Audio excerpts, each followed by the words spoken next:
어니스트 해밍웨이는 당대의 최고의 문학가였고 또 기자였습니다. 그가 최고의 기자에게만 주어지는 퓰리처상을 수상받았고요. 또 최고의 문학가에게만 주어지는 노벨 문학상을 받았습니다. 그가 여러 작품들을 남겼는데 누구를 위하여 종을 울리나, 그죠? 무기여 잘 있거라, 또 노인과 바다 등 부류의 명작들을 남겼습니다. 한 시대를 살아가면서 그는 많은 업적을 남겼고요, 또 명예를 얻었고 인기를 구가하고 또 큰 부를 이루었습니다. 그러나 해밍웨이의 마지막 삶을 우리가 보면은 그렇게 아름답지 못한 인생으로 마감되어졌던 것을 볼 수가 있습니다. 그는 평범하지 않은 아주 비범한 인생을 살았음에도 불구하고 그 인생의 말로에 있어서 그는 늘 언제나 고독했고요, 삶이 허무했고 또 그 가운데 비참하고 혼자 외로이 마지막 죽음을 맞이했습니다. 그것도 자살을 했죠. 자기 인생을 일컬어서 전원이 끊어진, 코드가 사라진 진공관 라디오와 같은 인생이라고 자신의 삶이 공허한 것을 이렇게 비유적으로 나타냈고요. 또 자신의 인생이 필라멘트가 끊어진 그 전구와 같다는 거예요. 이제 아무도 찾아와 주지 않고 그런 파란만장한 인생을 살았음에도 불구하고 아주 대단한 위대한 그런 업적을 분명히 남겼음에도 불구하고 마지막 인생의 그 시간에는 허무하게 또 외롭게 쓸쓸히 죽어갔던 것을 볼 수가 있습니다. 우리가 인생을 생각하면서 무엇이 인생을 참된 의미로 우리에게 이끌어 가주는지 우리는 다시 한 번 더 생각해 봐야 합니다. 돈이나 명예나 세상적인 성공이나 이런 눈에 보이는 것들이 결코 우리에게 행복을 보장해 줄 수 없고요, 우리 인생에 의미를 가져다 주지 못합니다. 해밍웨이도 사실은 모태신앙이었어요. 그 아버지가 선교사 후보생이었던 의사였어요. 그 어머니도 신앙이 있었죠. 그러나 언젠지 모르지만 그가 믿음을 떠나게 되어지고, 물론 그가 하나님을 믿는다고, 예수님을 믿는다고 했지만 사실은 그것이 이제 진실된 믿음이 아니었던 것 같아요. 마지막 순간에 그렇게 죽음을 맞이했던 것을 볼 수가 있습니다. 우리 성도의 삶에 있어서 무엇이 중요하냐, 우리에게 무엇이 필요하냐, 우리에게 반드시 있어야 될 것, 우리 한평생 붙들고 살아야 될 것이 무엇입니까? 하나님이 우리 각 사람에게 심겨주신 믿음이 분명히 있기를 소원합니다. 짧은 인생이에요. 곧 우리가 하나님께 돌아갈 겁니다. 주님께서 물으실 거예요. 너 뭐 하다 왔니? 너가 얼마나 많은 돈을 벌었느냐? 얼마나 많은 성공을 이루었느냐? 얼마나 많은 업적을 세웠느냐? 이것을 묻지 않으실 겁니다. 무엇을 찾으실 거예요? 무엇을 찾겠습니까? 너에게 믿음이 있느냐? 너에게 은혜가 있느냐? 그것을 찾으실 거예요. 의인은 믿음으로 말미암아 살리라. 아멘입니까? 성도에게 반드시 있어야 될 것, 믿음이 있어야 돼요. 하나님께 나아가는 자는 뭐가 있어야 된다는 거예요? 믿음이 있어야 돼요. 믿음이 없이는 하나님을 기쁘시게 할 수도 없고요, 하나님께 나아가는 자마다 하나님께서 살아계시다는 사실, 하나님을 찾는 자들에게 상 주시는 이심을 믿어야 하는 것입니다. 사실은 이것도 하나님의 은혜죠. 하나님의 거저 주시는 선물이죠. 내가 믿어야지 그럼에도 불구하고 믿어지지 않을 때가 얼마나 많은지 몰라요. 그게 세상 사람들의 모습이고 또한 우리들의 모습이었습니다. 우리가 이렇게 믿음이 생겨지는 것, 믿음 가운데 우리 신앙의 삶이 풍성해져 가고 영적으로 변화되어져 가고 성장을 이루어가는 것, 하나님의 은혜요 복인 줄로 믿습니다. 오늘 본문에 보면 다윗이 소개되어져 나옵니다. 짧은 다윗의 생애가 오늘 짧은 본문 가운데 소개되어져 나오고요. 우리는 이 다윗의 삶을 통해서 정말 성도의 믿음이 무엇인지, 성도의 삶이 어떠해야 하는지, 신앙의 삶이 어떠한 모습으로 이어져야 하는지에 대해서 우리는 발견하고 또한 도전을 받을 수 있기를 소원합니다. 오늘 본문 25절 말씀에 다윗이 그를 가리켜 이르되 내가 항상 내 앞에 계신 주를 배웠으며 나로 요동하지 않게 하기 위하여 그가 내 우편에 계시도다. 사실 오늘 본문은 사도 베드로가 오순절날 성령 강림 사건 이후에 몰려든 그 수많은 무리들 앞에서 설교하면서 지금 사도 베드로가 인용한 글이에요. 지금 다윗이 시편 16편에서 그가 자신의 신앙을 고백하며 하나님의 은혜를 노래하는 그 시편 16편을 가지고 와서 지금 베드로의 설교 중에 인용되어져서 전달되어지고 있는 내용인 것입니다. 다윗이 어떤 신앙의 삶을 살았다는 거예요. 오늘 본문에 보면은 다윗이 그를 가리켜 이르되, 여기에 그가 누구냐는 거예요. 다윗이 누구를 가리켰어요? 그를 가리켜 이르되, 내가 항상 내 앞에 계신 누구를 배웠다고요? 주를 배웠으며 나로 요동하지 않게 하기 위하여. 누가 내 옆에 계세요? 그는 누구입니까? 그 주님이죠. 그 주님이 내 우편에 계시도다. 이것이 다윗의 신앙이요, 다윗의 믿음이요, 그의 영적인 비결이라는 것입니다. 다윗은 지금 누구를 바라보고 있는 거예요? 누구를 고백하고 있는 겁니까? 그를 가리켜, 그는 바로 하나님 여호와이실 뿐만 아니라 다윗의 후손으로 하나님께서 언약 중에 약속하신 오실 메시아, 하나님의 기름 부음 받은 자 그리스도 예수를 지칭하고 있는 것입니다. 다윗의 신앙은 어떤 신앙이에요? 그리스도 중심의 믿음이요, 그리스도 중심의 신앙이었던 거예요. 어떤 신비한 체험이나 신비한 경험이 아니라 하나님의 언약, 하나님의 말씀에 기초하여 하나님이 보내주시리라 약속하신 메시아를 기다리는 그 믿음이 다윗에게 있었던 것입니다. 그가 아버지로부터, 어머니로부터 말씀을 들었을 거예요. 하나님의 언약에 대해서 들었을 것입니다. 그 말씀을 듣는 중에 그에게 분명한 믿음이 생겨났던 거예요. 그때가 언제인지 우리는 정확하게 알 수 없습니다만 아마 목동 시절 때부터, 어렸을 때부터 훈련되어졌어요. 그 말씀을 묵상하면서 말씀을 가지고 또 노래하고 찬양하면서 여호와 하나님, 그분의 언약을 생각하고 장차 하나님의 때에 보내주실 그 메시아를 대망하는, 기다리는 온전한 믿음이 다윗에게 있었던 것입니다. 구약의 모든 성도들이 사실은 다윗과 같은 믿음이 있는 거예요. 우리가 어떻게 구원을 받습니까? 우리가 어떻게 하나님의 은혜를 경험할 수가 있겠어요? 어떻게 우리가 하나님께로 나아갈 수가 있습니까? 다른 길은 없습니다. 오직 예수, 오직 그리스도, 오직 하나님의 독생자 그분을 통해서만 우리는 하나님께로 나아갈 수 있는 길이 있는 줄로 믿으시길 바랍니다. 이것은 창세전에 이미 영원 전부터 하나님의 언약 가운데, 하나님의 경륜과 하나님의 영원한 섭리 가운데, 하나님의 작전 가운데 들어있는 하나님의 뜻이요, 하나님의 약속이었던 거예요.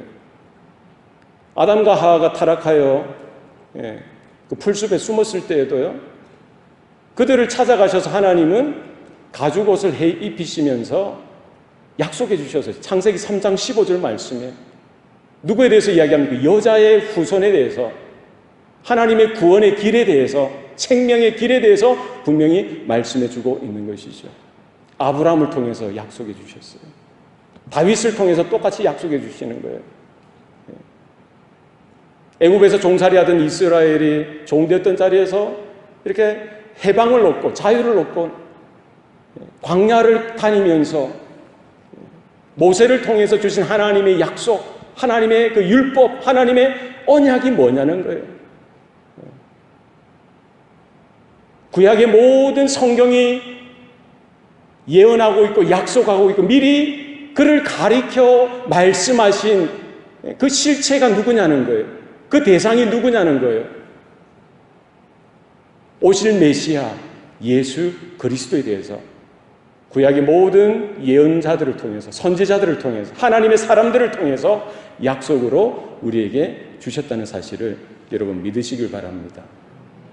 그래서 구약의 성도들은 어떻게 구원받습니까? 어떻게 하나님의 은혜를 받습니까? 어떻게 하나님께 나아갈 수 있습니까? 다른 길은 없다는 거예요. 다른 이름은 없다는 겁니다. 누구를 통해서요? 오실 메시아 대신 그리스도, 메시아 그리스도 예수를 통해서 오실 메시아를 대망하는 그 믿음으로 오실 메시아 대신 그 예수 하나님의 독생자가 오신다는 그 믿음으로 구원을 받는다는 거예요. 마태복음 1장 1절에서 뭐라고 이야기하고 있습니까? 아브라함과 다윗의 자손 예수 그리스도의 세계라. 아브라함과 다윗의 자손으로 오실 것이라는 구약의 모든 예언에 따라 하나님의 때에 누가 오신 거예요? 예수께서 오셨다는 사실을 여러분 믿음으로 받아들이시기를 바랍니다. 그럼 예수님이 오시고 나서 이제 신약 시대에 살아가는 모든 성도들 무엇으로 구원받습니까? 똑같아요. 우리는 오신 메시아, 오신 그리스도, 구약의 예언에 따라 오셨던 바로 그 그리스도를 믿는 믿음으로 우리는 구원을 받는다는 사실 믿으시기 바랍니다. 주의 이름을 부르는 자마다 구원을 얻으리라. 천하의 다른 이름은 주시지 않았습니다. 오직 예수, 오직 그리스도, 그분을 향한 믿음만 있으면 되는 거예요. 다른 조건이 없습니다. 다른 조건이 없어요.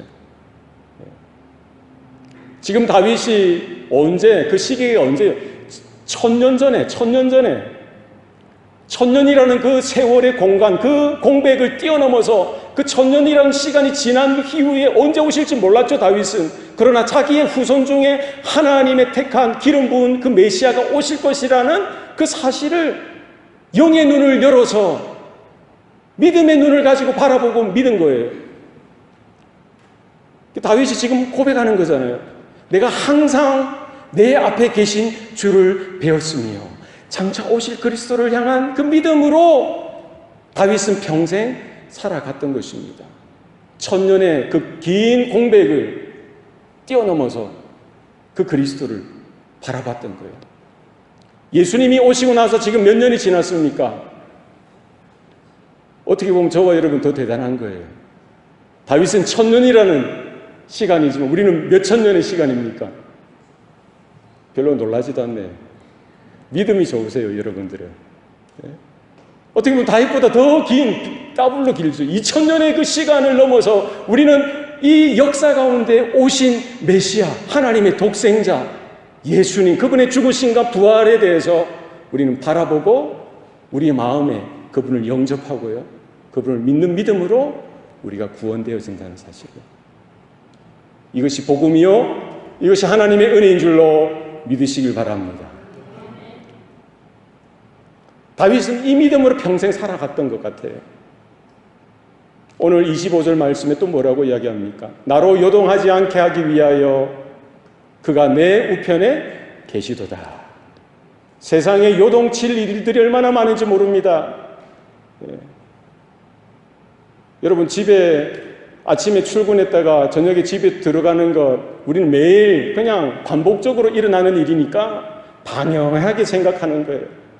남편도 그렇고 아내도 그렇고 자식들도 그렇고 부모님도 그렇고 매일매일 똑같으니까 그냥 이것이 당연하다고 생각하는데 그렇지 않습니다. 오늘 이 주일을 보지 못하고 돌아가신 분들이 어제 저녁에 얼마나 숱하게 많은지 여러분 기억하시고 우리가 주일 이 아침을 맞이한 것이 하나님의 손길이요 하나님의 붙드심임을 여러분 기억하시고 좀 감격하시고 감사하시기 바랍니다. 지난주에 예배 드렸기 때문에 오늘 와서 예배 드리는 건 너무 당연하죠. 다음 주에도 예배 드리는 것도 당연할 겁니다. 그러나 그렇지 않습니다. 뭐가 있었기 때문에 가능한 것입니까? 나로 요동하지 않게 하기 위하여 주께서 내 우편에 계신, 내 옆에 계시고 내 앞에 계셔서 우리를 품어주시고 붙들어주시는 주님의 손길이 있기 때문에 가능한 겁니다. 여기에 대해서 이렇게 감격했으면 좋겠어요. 좀 이렇게 속에서 사이다가 좀 튀었으면 좋겠어요. 멀뚱멀뚱하게 그냥 그것이 당연한 줄 알고 살아서는 안 된다는 거예요. 예. 샷다문을 열 때마다 뭐라고 제가 요구했습니까? 샷다문을 열 때마다 할렐루야 하면서 샷다문을 좀 여세요. 그 어렵습니까? 내일부터 다시 시작하시기 바랍니다. 할렐루야! 여호와를 찬양하시면서 하루를 시작하세요. 샷다문을 닫을 때는 또 뭐라고? 아멘! 오늘도 하나님께서 함께 하셨습니다. 오늘도 하나님께서 내 우편에 계셨습니다. 오늘도 내 눈을 열어주셔서 내 앞에 계신 그 주님을 바라볼 수 있는 믿음을 나에게 주셨습니다. 이것이 다윗의 신앙이었습니다. 그리스도 중심의 신앙. 양을 칠 때도 마찬가지예요. 그러니까 뭐 양을 치면서 늘 뭐 하프나 뜯고 필이나 불면서 뭐 찬양하니까 뭐 찬양이 그냥 절로 나온 것 같겠습니까? 그렇지 않아요. 양 치는 게 얼마나 힘든지, 얼마나 어려운 일인지 저도 잘 모르죠. 얼마나 힘든지. 3D, 3D예요. 3D 업종입니다. 냄새나죠. 누가 알아줍니까? 또 예기치 않게 맹수들이 얼마나 많이 튀어나오겠어요. 늑대도 달려들고요. 곰도 달려들어서 그 양 새끼들을 앗아가는 그런 상황 속에서도 다윗이 바라봤던 게 뭐예요? 주께서 내 우편에 계시도다. 주님을 바라보는 거예요. 주님만 의지하는 겁니다. 어렸을 때부터 그 신앙, 그 믿음으로 자라난 겁니다. 하나님이 역사 가운데 그를 불러내시죠.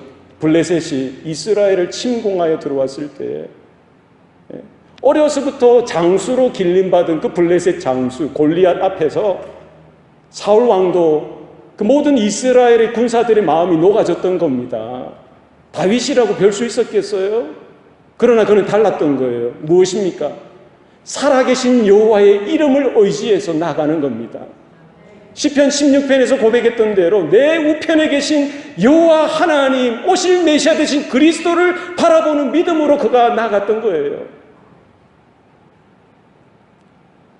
여러 전쟁들을 누비면서 얼마나 죽을 고비를 많이 넘겼겠어요. 그 순간마다 하나님께서 내 우편에 계시고 나를 붙들어 주신다는 분명한 영적인 체험을 한 거죠.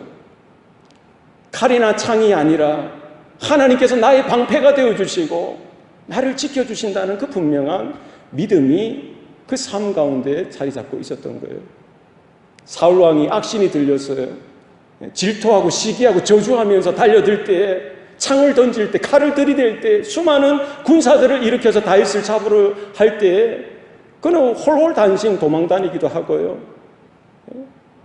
정말 없는 사람들끼리 모여서 그냥 다윗을 따라다니는 그런 형편 속에서도 산이든 들이든 골짜기든 광야에서 누구를 의지합니까? 누구를 바라봅니까? 그의 신앙의 고백은 뭡니까? 내가 항상 내 앞에 계신 주를 배웠으며 나로 요동하지 않게 하기 위하여 그가 내 우편에 계시도다. 다윗이 가졌던 이 믿음, 이 귀한 은혜가 오늘 이 아침에 저와 여러분에게도 똑같이 동일하게 나타날 수 있기를 소원합니다. 우리가 믿음을 가지고 정말 하나님 앞에 신실하게 은혜로 살아가면서도 여전히 우리의 발목을 잡는 일들이 많더라는 거예요. 광야의 인생길이라고 하지 않습니까? 질풍노도의 이런 세월인 것입니다. 짧으면 짧은 대로, 길면 긴 대로 늘 언제나 힘들고 어려운 일들이 겹겹이 다가오는 겁니다. 산을 넘으면 또 다른 산이 있는 거예요. 환란이 늘 언제나 다가옵니다. 그러나 낙심하지 마시기 바랍니다. 환난 중에 즐거워하라. 환난은 인내를, 인내는 연단은 소망을 이룰 줄 알미라. 여러분, 우리에게 있는 그 고난이나 환난은 아무런 의미가 없는 것이 아닙니다. 그 환난을 통해서 우리는 인내를 배우게 되어지고요. 인내를 통해서 연단하는 건 뭡니까? 우리를 정금과 같이 단련시키는 그런 과정이라는 거예요. 결국 그 시간들을 통해서 하나님 나라를 바라보게 되고요. 다윗은 오실 메시아 그리스도만을 향해서 믿음의 그 초점이 분명해지는 거예요. 고난이 닥쳐오고 환난이 닥쳐올수록 더욱더 명료해지는 겁니다. 이 땅에 내 집이 아니라 하나님의 나라, 하늘나라가 내 집이라는 분명한 사실이 새겨지는 거예요.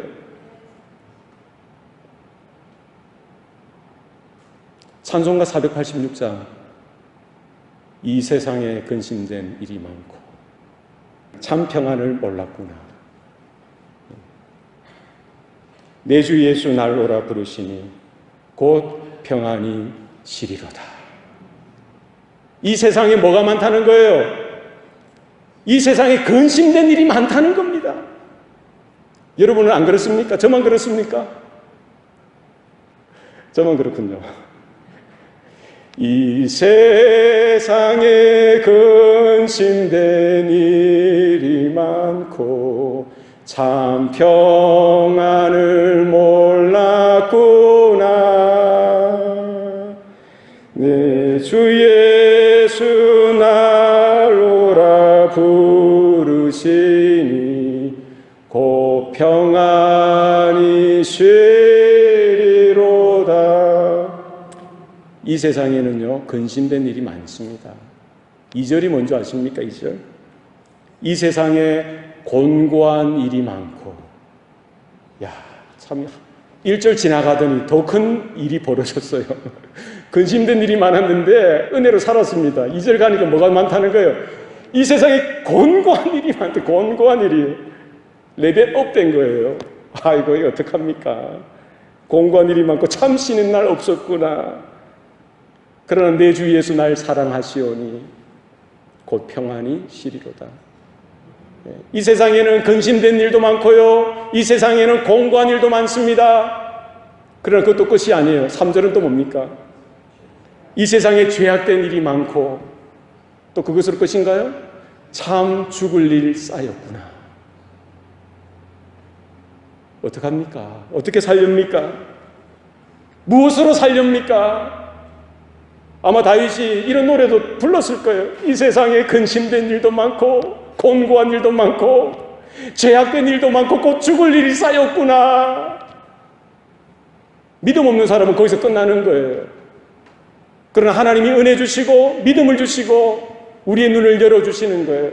오실 메시아를 향한 그 안목이 열어지는 겁니다. 바로 그 주님이 내 앞에 계셨고 바로 그 주님이 내 우편에 계셔서 나를 붙들고 계시구나. 이 세상에 죄악된 일이 많고 참 죽을 일 쌓였구나. 내 주 예수 날 건져 주시오니 곧 평안이 시리로다.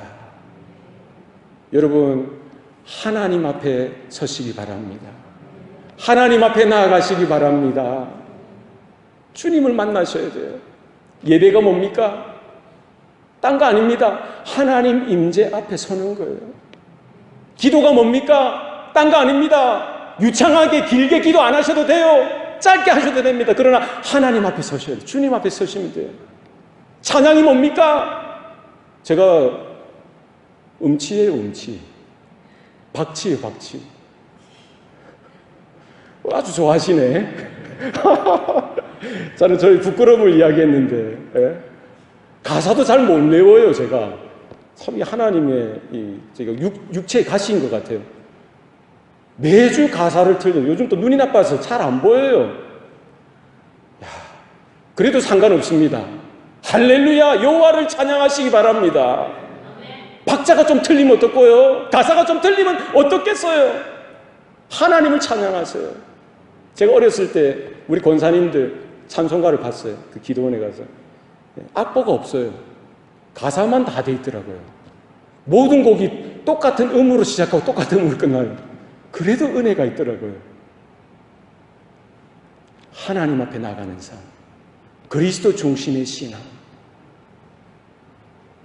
우리도 다윗처럼요, 요동치는 인생을 살아갈 때가 있더라는 거예요. 그러나 분명한 사실은 하나님은 살아계시고 하나님은 믿는 자녀된 우리의 앞서 나가시고 우리 우편에 서 계신다는 사실을 믿음의 눈으로 바라보고 그 주님을 향하여 기도도 하시고 그 주님의 은혜를 기억하시고 찬양도 하시고 혼자면 어떻습니까? 하나님을 예배하시기 바랍니다. 이렇게 모여서 함께 드릴 때도 가장 중요한 건 다른 것 아니에요. 다른 거 보지 마십시오. 하나님만 바라보시기 바랍니다. 하나님의 임재만을 바라보시기 바랍니다. 주님의 지성소로 나가야 돼요. 습관이 되어져서는 안 됩니다. 종교적인 생활이 되어져서는 안 됩니다. 곧 하나님 앞에 갈 텐데 뭐가 그래 어렵습니까? 제가 먼저 갈 수도 있지 않겠어요? 저는 그것도 복이라고 생각합니다. 저는 그렇게 되었으면 좋겠어요. 여러분 다 백수하시고 장수하시기 바랍니다. 그 하나님의 은혜죠. 그러나 오늘 밤이라도 불러가시면 어떡하겠어요? 하나님의 또 다른 은혜인 것입니다.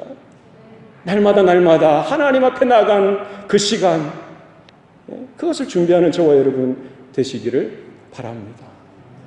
다윗의 신앙은 뭡니까? 기쁨으로 가득 찬, 기쁨으로 충만한 신앙의 삶을 살았던 겁니다. 26절 말씀, 그러므로 내 마음이 기뻐하였고 내 혀도 즐거워하였으며 육체도 희망에 거하나니. 다윗의 신앙은 다른 것 아닙니다. 뭡니까? 기쁨으로 충만한, 즐거움으로 충만한 거예요. 희망할 수 없는 그 순간 속에 절망이 수두룩하죠. 그러나 그곳에서 하나님으로 인하여 희망을 찾는 거예요. 소망 가운데 거하는 겁니다. 하나님이 주신 은혜죠. 성도의 신앙이 뭡니까? 우리가 신앙생활을 잘하고 있습니까? 무엇으로 알 수 있어요? 다른 사람 보지 마시고 자기 자신을 보세요. 한번 자문해 보시기 바랍니다. 나는 지금 신앙생활 잘하고 있나? 나는 지금 은혜생활 잘하고 있나? 무엇으로 알 수 있습니까? 내 안에 하나님이 주신 기쁨으로 가득 차 있다면 그건 괜찮은 거예요. 내 혀, 오늘 다윗이 뭐라고 합니까? 내 마음이 기뻐하였으며 내 혀도 즐거워하였다는 혀까지. 혀가 즐거워하는 건 뭡니까? 혀 말할 때마다 불평하고 근심이 쏟아져 나오고 불신앙이 쏟아져 나오는 것이 아니라, 원망이 쏟아져 나오는 것이 아니라 입을 열 때마다 뭐가 나오는 거예요? 할렐루야, 감사, 기쁨, 하나님의 은혜입니다. 너무 좋습니다. 분명히 은행 잔고는 마이너스인데도 할렐루야, 어찌 되겠지 뭐, 할렐루야, 아멘. 분명히 환경은 어렵고 힘든데도 그 속에서 뭐예요? 입이 터져 나오는 거예요. 누군가를 책잡고 누군가를 원망하고 누군가를 저주하는 입술이 아니라 여호와 하나님을 찬양하고요, 하나님을 향하여 기쁨을 이기지 못해서 이게 터져 나오는 거예요. 이런 은혜가 저와 여러분 가운데 있었으면 좋겠습니다. 다윗이 사울 왕에게 쫓겨다닐 때 압살롬이 반란을 일으켜서 다윗을 폐위시키고 왕이 되었던 그 짧은 순간 속에서도 다윗은 도망다니면서도 아마 할렐루야, 할렐루야, 할렐루야 이러고 다녔을 것 같아요. 나중에 가서 한번 물어보고 싶어요. 그때 어떤 심정이었냐고, 그때 어떤 형편이었냐고. 저 같았으면 그래 못했을 것 같아요. 이놈의 시키, 저놈의 시키 확 나오면서 원망이 되고, 내가 어떻게 하나님 앞에 살았는데, 내가 어떻게 하나님 앞에 헌신했는데, 내가 어떻게 하나님만을 바라보면서 살았는데, 본전 생각나고 그럴 것 같은데 다윗은 그러지 않았어요. 내 마음이 기뻐하였고 내 혀도 즐거워하였으며 육체도 희망에 거하나니. 여러분, 이와 같은 기쁨과 즐거움과 평안과 감사와 감격이 저와 여러분 가운데 가득 임하시기를 바랍니다. 이것이 하나님 아버지의 소원이요 바람인 것입니다. 다른 거 아니에요. 저는 예배의 감격이 넘쳤으면 좋겠습니다. 신앙생활에는 다른 거 없이 하나님의 은혜로만 가득 찼으면 좋겠어요. 한번 예배 드리는데 하나님의 은혜가 가득 차고 넘쳐서 비록 작은 숫자이지만 그것이 뭐 별 문제입니까? 한 영혼이 천하보다 귀하다고 하셨는데 천하 지금 몇 개의 천하가 지금 있는 거예요. 저는 설교할 때마다 수만 명을 향하여 설교하는 거예요. 그렇지 않겠어요? 얼마나 감동됩니까? 저 혼자만 감격이에요. 상관없어요. 항상 기뻐하라. 쉬지 말고 기도하라. 범사에 감사하라. 이는 그리스도 예수 안에서 너희를 향하신 하나님의 뜻이니라. 할렐루야입니까? 아멘입니까? 하나님의 뜻이 분명해요. 분명하지 않습니까? 기뻐하는 것, 감격하고 감사하는 것, 기도하는 것 무엇으로 가능합니까? 내가 해야지, 기뻐해야지, 기도해야지, 감사해야지, 이거 아니잖아요. 무엇으로 가능한 거예요? 그리스도 예수 안에서, 그리스도 예수 안에 거하기만 하면, 주님은 포도나무에 우리는 가지라고 했잖아요. 주님이 우리 안에, 주님의 말씀이 우리 안에 거하는 거, 우리가 주님 안에 거하면 만사형통이라는 거예요. 은혜가 차고 넘친다는 거예요. 성령의 열매가 무엇입니까? 사랑과 희락과 화평과 오래 참음과 자비와 양선과 충성과 온유와 절제니, 이러한 것을 끊을 법이 없다라고 했어요. 성령의 열매라는 건 뭐예요? 내가 맺는 것이 아니라니까요. 누가 주시는 겁니까? 누가 맺게 하시는 거예요? 성령께서 우리에게 은혜를 주셔서 우리로 하여금 맺어지게 하시는 거라는 거예요. 나에게 실력이 있는 게 아니라, 나에게 능력이 있는 것이 아니라 하나님이 성령의 은혜로 우리에게 주시는 겁니다. 여러분, 기쁨이 뭡니까? 기쁨. 헬라어로 카라라, 따라합시다. 카라. 이 기쁨이 기쁨. 이게 어디에서 왔는지 아십니까? 카리스에서, 카리스 따라합시다. 카리스. 카리스가 무슨 뜻이에요? 은사, 은혜라는 말이에요. 그러니까 카라라는 이 기쁨, 세상 사람들은 이 기쁨을 어떻게 구합니까? 쾌락을 통해서, 세상에서 구하는 거예요. 돈을 막 모으면은 기쁨이 생길 줄 알죠. 기쁨이 있습니다, 사실은. 저한테 한 1,000불 좀 줘보세요. 저한테 한 10,000불 좀 줘보세요. 제가 기뻐하나 안 기뻐하나 보실 수 있을 거예요. 기뻐하겠어요? 안 기뻐하겠어요? 슬퍼할까요? 겉으로는 아유 왜 이러십니까? 이래도 돌아서서는 아유 좋아라. 그게 사람이죠. 1,000불 벌 때는 10,000불 정도만 벌면 좋겠다. 10,000불 벌 때는 한 10만 불 정도 벌면 더 좋겠다. 10만 불 벌면 100만 불 벌면 더 좋겠다. 그때 잠깐 기뻐하는 거죠. 그게 다라는 거예요. 세상의 인기를 구하고요, 세상의 명예를 얻으면 기뻐할 것 같죠? 그것도 찰나적인, 순간적인, 일시적인 기쁨이라는 겁니다. 세상이 주는 기쁨이죠. 세상과 연결되어진 기쁨입니다. 그러나 다윗이 누렸던 그 기쁨은 세상과 연결되어진 기쁨이 아니라는가요? 누가 주시는 기쁨입니까? 그 카라는 어디에서? 카리스, 하나님의 은혜에서 온다는 거예요. 카라라는 말은 주다라는 말이 하나님이 주신다는 말이에요. 기쁨은 누가 주셔야만 합니까? 하나님의 은혜를 받은 자에게 하나님은 뭐를 주신다는 거예요? 기쁨을 주시는 거예요. 내가 신앙생활 잘하고 있는지 판단할 수 있는 게이지가 뭡니까? 나한테 기쁨의 게이지가 얼마인지 그걸 바라보시면 돼요. 다른 거 보실 필요도 없습니다. 내가 주 안에서 기뻐하고 있는지, 내가 항상 기뻐하고 있는지, 항상 감사하고 감격하고 하나님의 은혜 가운데 젖어들어 있는지, 내 안에 카라가 있는지, 내 안에 카리스가 있는지. 다윗은 오실 메시아 되신 그리스도를 바라보는 믿음 가운데 살았고요, 그 은혜 가운데 기뻐하였어요. 오늘 28절 말씀에 주께서 생명의 길을 내게 보이셨으니 주 앞에서 나로 뭐가 충만하게 하도록? 기쁨이 충만하게 하려 하십니다. 다윗이 가졌던 그 기쁨이 어디에서 오는 겁니까? 왕이 되었다고 기쁩니까? 큰 궁궐을 세웠다고 기쁩니까? 땅을 정복하고 나라를 정복했기 때문에 기쁩니까? 아닙니다. 하나님 앞에 예배하는 그 한 시간, 하나님을 기억하는 그 한 시간, 오실 메시아 되신 그리스도를 바라보는 그 믿음으로 바라볼 때에 그에게 기쁨이 넘치는, 하나님이 주시는 기쁨인 거예요. 뭐와 관계됐다는 거예요? 주께서 생명의 길을 내게 보이셨다는 거예요. 생명의 길을 통한 그 은혜 가운데 하나님이 그 기쁨이 충만하게 하시더라니까요. 여러분, 돈이 있고 없는 것에 따라서, 명예가 있고 없는 것에 따라서, 세상에 성공하냐 실패하냐에 따라서 그 기쁨이 있고 없고, 그건 가짜입니다. 속지 마세요. 여러분 자녀가 뭐 좋은 대학교 가고 좋은 직장 얻었다고 뭘 기뻐할 수 있죠. 축하할 일입니다만, 그거는 이 땅에서 잠깐 있는 겁니다. 그것으로 여러분 만족하려고 하셔서는 안 됩니다. 뭐 큰 사업체를 이루고 뭐 큰 경영을 하면 좋겠죠. 큰 교회가 세워지면 좋겠죠. 그러나 그게 전부가 아니라니까요. 무엇이면 족합니까? 주님께서 나에게 생명의 길을 보여주셨기 때문에 그거 하나만 있으면 나는 내 안에 기쁨이 충만하게 넘칠 수 있다는 거예요. 다른 데서 기쁨은 찾지 마시기 바랍니다. 주님 한 분이면 족하다는 거예요. 주님 한 분이면 족하다는 거예요. 우리 자녀들도 마찬가지예요. 다른 것 없습니다. 뭐 공부 조금 못해도 돼요. 직장 뭐 좀 변변치 않으면 어떻습니까? 건강이 좀 힘들고 어려우면 어떻습니까? 그럴 수 있죠. 그러나 하나님을 향한 믿음, 하나님의 은혜를 놓치지 않고 이 평생 정말 하나님이 주시는 그 기쁨과 감격과 감사와 헌신으로 우리 자녀들이 평생 살아갈 수만 있다면 그것이 최고죠. 그것이 최고입니다. 무엇을 바라겠어요? 저는 우리 자녀들이 그래 됐으면 좋겠어요.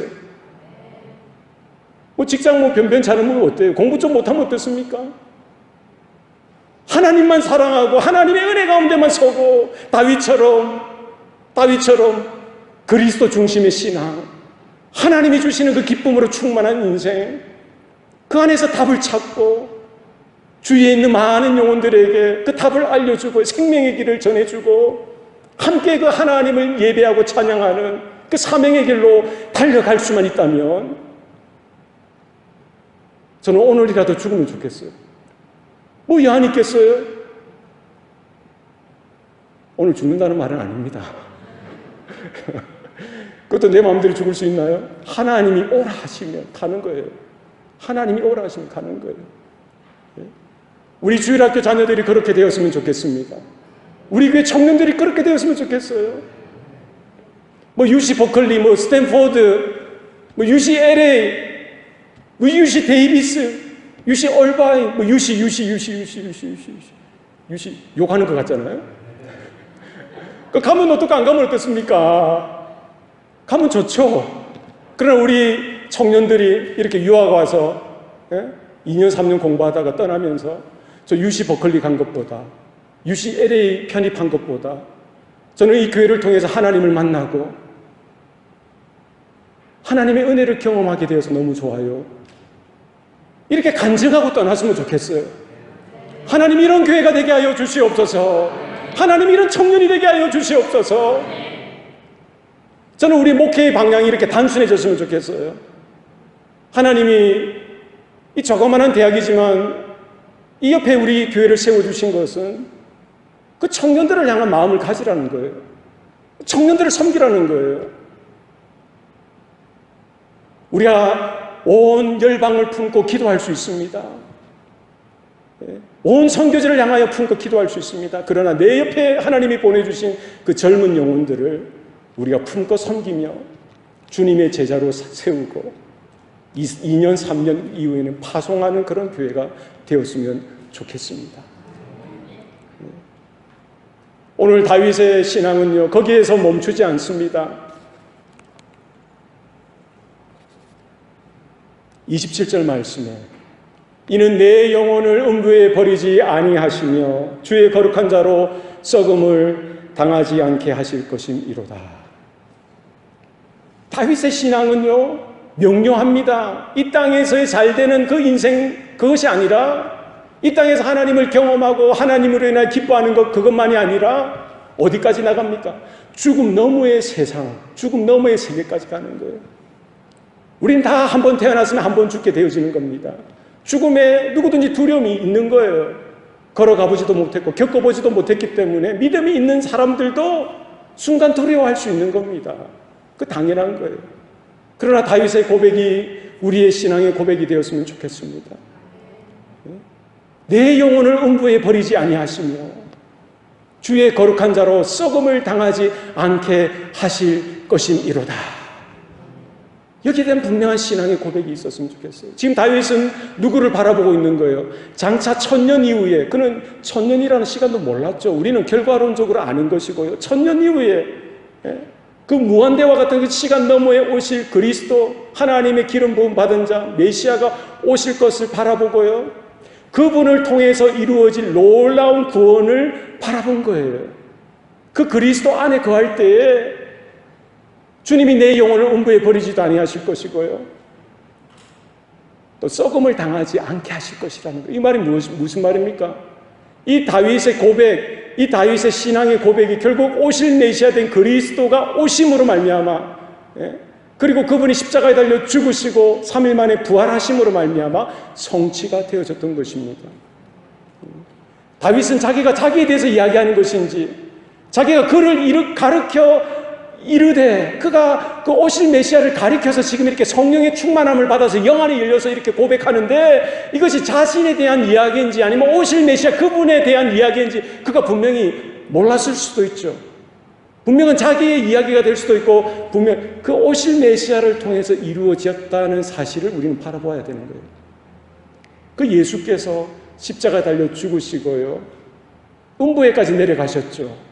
그러나 3일이면 좋겠던 거예요. 3일 만에 하나님께서 그 아들 예수를 다시 일으켜 살리셨다는 겁니다.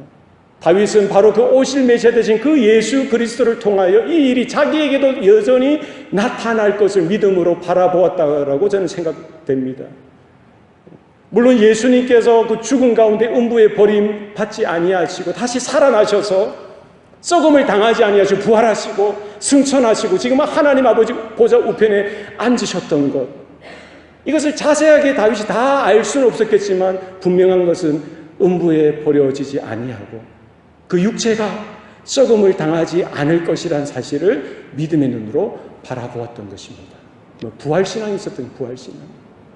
그도 죽을 것이지만, 이 지금 베드로가 오늘 29절 말씀에 또 이어서 이야기하지 않습니까? 형제들아, 내가 조상 다윗에 대하여 담대히 말하노니 다윗이 죽어 장사되어 그 묘가 오늘까지 우리 중에 있도다. 그러니까 결론적으로 보면은 다윗이 고백했던 시편 16편의 그 말씀, 오늘 본문 27절의 말씀은 결국 누구에 대한 이야기가 되는 거예요? 오실 메시아 그리스도 예수에 대한 이야기가 되어져 버린 거예요. 성취가 되어져 버린 것이죠. 그리고 다윗은 여전히 무덤에 죽어서 무덤에 장사 지내줘서 그 묘가 지금까지 있다는 거예요. 그러나 다윗의 믿음은 뭡니까? 자기가 썩어져 죽더라도 결국 오늘 본문 27절의 고백이 주님이 다시 오실 재림의 날에 다시 부활하게 되어질, 예수 그리스도의 부활에 참여하게 되어질 그 일들도 다윗은 바라보았던 것입니다. 우리의 신앙도 그와 같아야 됩니다. 언젠가 우리는 예기치 못하게, 예상 없이, 예고 없이 우리는 한 사람 두 사람씩 세상을 떠나게 될 것입니다. 이 세상에 온 순서대로가 아닙니다. 그냥 순서 없이 가는 거예요. 그러나 기억하시기 바랍니다. 주께서 내 영혼을 음부에 버리지 아니하시고 주님의 거룩한 자를 썩음에 썩지 않도록 하시는 거예요. 썩음에 버려두지 않는다는 거예요. 예수님이 나를 위해서 죽으셨고요, 우리가 그 예수님의 죽음에 동참하게 되어지고요, 예수님이 3일 만에 죄와 사망의 권세를 깨뜨리시고 부활하셨듯이 우리도 그 부활에 참여하게 될 날이 오게 된다는 사실을 믿음으로 받아들이시기를 바랍니다. 다윗의 신앙은 단순하고 명료합니다. 그리스도 중심의 신앙이었던 겁니다. 늘 언제나 코람데오 주님의 은혜 가운데 있는 것, 그것을 최고의 가치로 삼고 그렇게 살았던 것이죠. 우리도 그렇게 살 수 있기를 소원합니다.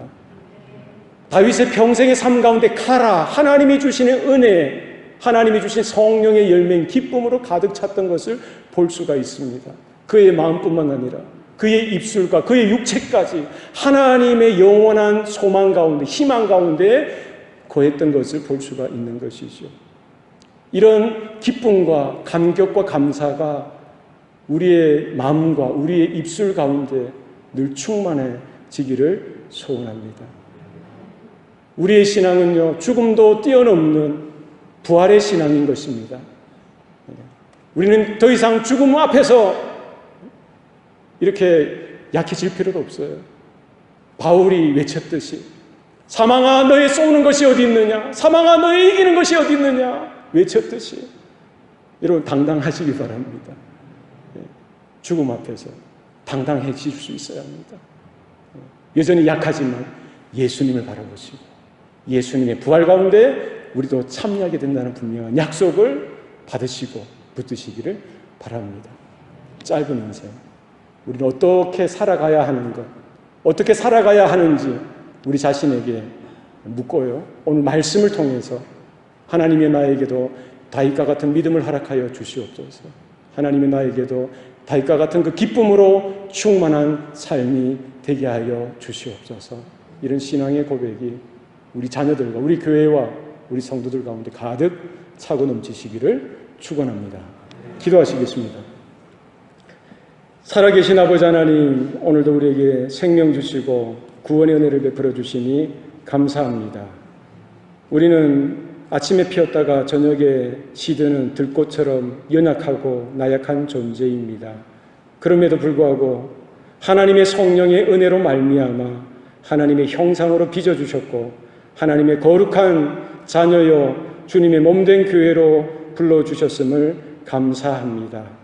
이 땅에 우리의 소망을 두지 않게 하시고 영원한 하나님의 나라를 바라보며 믿음으로 걸어가며 믿음으로 살아가는 주의 성도들 되게 하여 주시옵소서.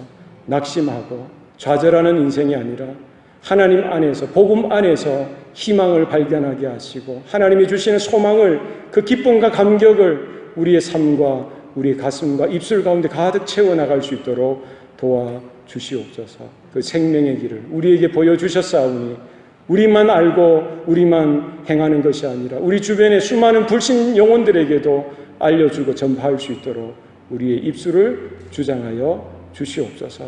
감사드리고 예수님 이름으로 기도합니다. 아멘.